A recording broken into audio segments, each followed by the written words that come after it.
What's up, gamers? Hope you all having a great day today. We have some pretty intriguing topics to talk about today. EA crossing the line big time in my opinion, but what do you expect? It's EA. We're going to talk about that. Also, one of our biggest and favorite YouTube slash streamers getting hit with a 7-day suspension, not even able to play the ALGS tournament. And as always, got some really good and juicy news between the drama between the players and the Respawn developers. And as always, we got a gold nugget at the end of the video. So as many of you know, I was waxing my leg hair if we hit 1,000 subscribers in 5 videos in a row. Well, unfortunately, we didn't hit on the last one, but there was actually a glitch with YouTube where everyone that posted on that day's video did really bad. So what I decided to do is I will still wax my leg hair if we hit 1,000 subscribers for the next 3 videos, or if we hit 3,000 subscribers off of this video, then I'll go ahead and do it next week. And considering about 30 to 40,000 people watching this aren't even subscribed, it's literally so easy. You get to watch me wax my leg hair and be in pain for free just by clicking subscribe. All right, so to kick it off, we got some drama between some Respawn developers and the players, not just pros, actual just your casual gamers, so people like you that just play the game for fun. And this is what he had to say. I'm gonna chop it up a little bit so you understand I don't read the full thing. Basically what he's saying is that Apex is so bad or in a bad state right now because of the RNG. We've always talked about this before.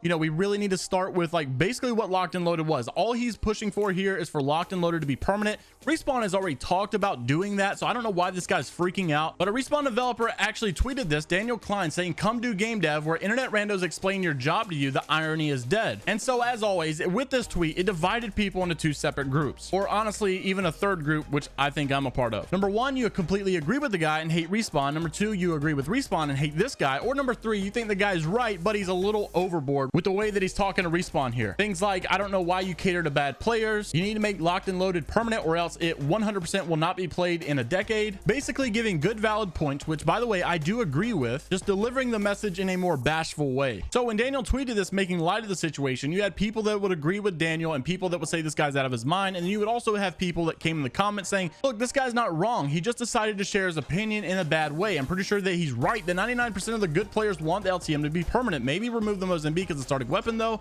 Not having to loot the whole game was so much fun. And even another YouTuber, Chicken Nugget, which you guys probably heard me talk about before, saying the delivery is pretty cringe, which we all agree with. This guy was a little overboard, but I hard agree with what this guy's saying. And then he says, wow, the devs are clueless. And honestly, I don't really like to bash the devs too much because I don't want to ever come after someone. I know that they're trying to do their best. Honestly, they don't show up to work and in hopes of destroying the game. I believe they all have good intentions. It just bothers me that they're making light of a situation, acting like this guy's out of his mind, when in reality, if you think he's out of his mind, you're probably not watching any Twitch streamers or listening to any community out there, because from most everywhere I've heard, everyone really liked the Locked and Loaded and wanted it to be permanent. Before it went away, that was all I saw on my timeline, was make this LTM permanent. So let me know down in the comments what you think of this situation. Like I said, I think this guy is a little bit overboard, but it is weird to see them make fun of a guy of what he's saying when honestly that is the way the community feels. But they're treating him like he's some outlier and as if like the entire community wasn't tweeting about this for a straight week about making this mode permanent. All right, so let's talk about it. The reason you clicked on this video, I've not had my blood boil this much in probably over a year. So basically, long story short, many of you know that we are getting a gold week at the end of the season, meaning we've had a gold weekend before. You probably remember it. We had gold rush duos, we had like gold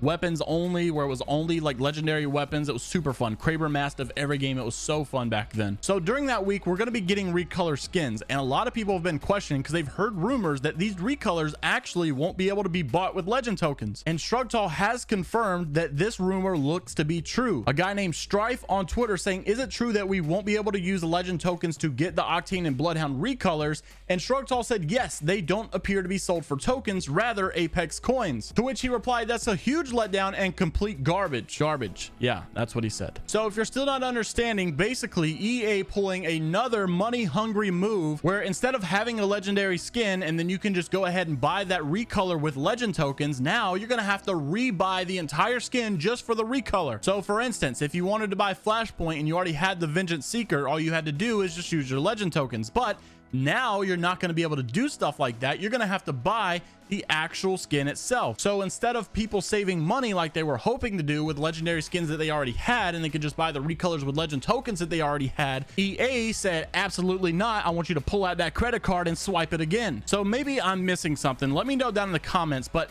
There's no other way to explain this other than you wanted more money. Usually when I develop an opinion on something, I usually sit there and think, well, it might benefit that group, but still not the majority of us. But here, I just don't see who it benefits. This hurts everybody. It only helps them. And of course, they're not going to come out on Twitter, even though this is definitely the motive. They're not going to come out on Twitter and say, hey, we're going to start charging Apex coins for the recolors because we want more money. I mean, it's like Apple trying to convince you that it's a good decision that they don't include a charger in the new iPhones. Like, what? Apex has so many good qualities about it, but there's small things that they do that really irk you and honestly ruin such a good part of the experience. Now, there's still nothing like it. I love Apex. The gameplay is untouchable. It's such a good game, but there's small things that, like I said, they do that just make me so mad. It's like having this amazing juicy burger and then just putting Kraft single cheese on top of it. It's like having the best cut potatoes and making the best fries, but you don't cook them in peanut oil like Five Guys does. Oh, man, I'm hungry. Before I bury myself too deep, this is not 100% confirmed, but it does look like that's what it's going to be. So if it turns out to be that way, then shame on you, EA. But I know you really don't care because you've always been about money. Yep, well, I'm not getting invited to the next event. I know that much. All right, moving on. One of the biggest names on Twitch and also YouTube, one of the favorite players, especially with movement, being one of the best Wraith mains I've ever seen. I love watching this guy's clips. Actually got hit with a 7-day suspension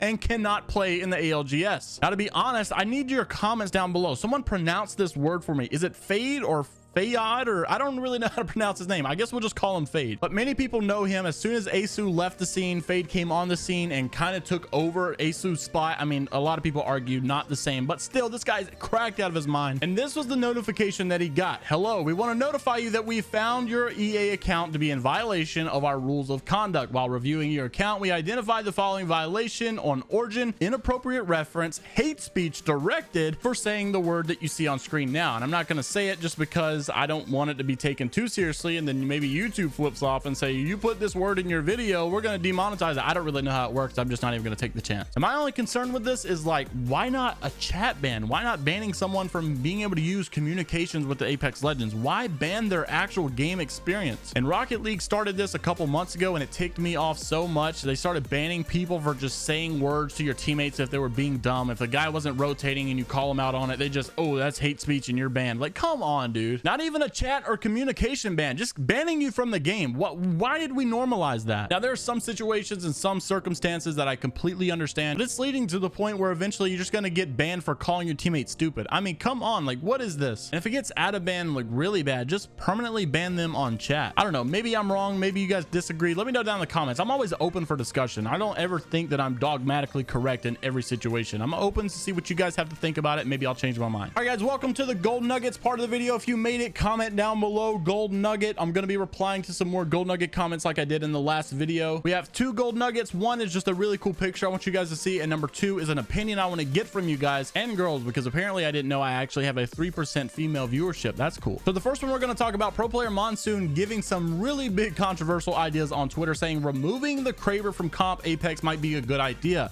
Lely replied and said competitive Apex, ALGS, other tournaments, etc., but not ranked. For those of you don't understand what Monsoon and other pros are asking for, in case people aren't aware, care package weapons were disabled during the preseason invitational, and it was the best competitive experience. So obviously most of us aren't in ALGS and we can't really relate to what they're saying, but this does make you think, okay, competitive, the highest ranking competitive that most of us probably get to is like ranked play, maybe Masters, Diamond, maybe Apex Predator if you're up there, I'm not sure.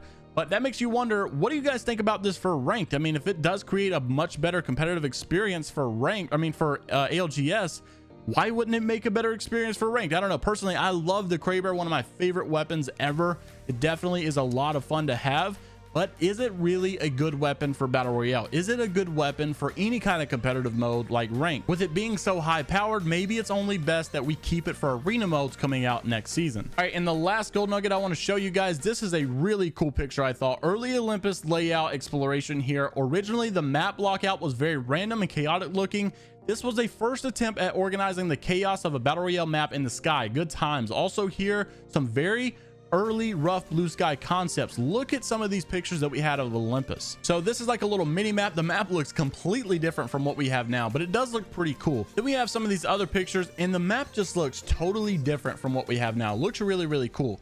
I also saw a picture last week that made the map look more like a city, and I'm also wondering, what do you guys think about maybe future Apex maps, maybe even with the arena maps, if we had more like maps that were based around a city, maybe like something that you would see in GTA, you know, it actually looks like a town, it looks like a real city. Maybe stuff like H1Z1 where you have Pleasant Valley and there's like actual houses and restaurants and subdivisions and cul-de-sacs and, you know, all of these street lights and everything that looks like a real map, not just like an animated random POI based map. I don't know. Let me know what you guys think down in the comments below. Also, I just made an announcement on Twitter and Discord that when I come back from my vacation in April, we actually will be starting a new stream schedule. This is going to be a huge step in the right direction for me. Hopefully, we're going to stop doing Tuesday, Thursdays, and Saturday streams. We're going to start doing Monday, Tuesday, Wednesday, Thursday, Friday streams, 4 to 6 p.m. Eastern, and Saturday streams 1 to 3 p.m. Eastern, with the return of our weekly events with 1v1 tournaments and marbles on stream. If you guys are unaware, I stopped streaming on YouTube for a bit and I'm going to focus on Twitch streaming for a while, and then hopefully in the future, if I can do this full time, I'm going to do both actually. If you guys don't mind, please go follow me on Twitch, link down in the description below. Also, make sure don't forget to subscribe to the channel. Like I said, once again, if we hit 1,000 subscribers 3 videos in a row with this video included, I will wax my leg hair, and if we hit 3,000 subscribers off this video, then the future videos don't even matter. I'll just go ahead and do it. I know that many people out there listening are available to subscribe. I know that a lot of you aren't subscribed, so just click subscribe. Also, for any of you that drink Glytch energy, which I love, by the way, they just launched a new flavor called Magic Charms. It's another milk-based cereal flavor, and it is so good. It actually tastes like Lucky Charms. Link in the description if you want to go try it out. Make sure to use code JMeyels at checkout to get 25% off. I'll see you all on the next one. Have a great rest of your day. It's Five or Die Only Positivity. Make sure to join the Discord. Make sure to follow me on Twitter. Make sure to follow me on Twitch. I'll see you all in the next one. Peace. Wow, I actually hit that one. Nailed it. Didn't even stutter.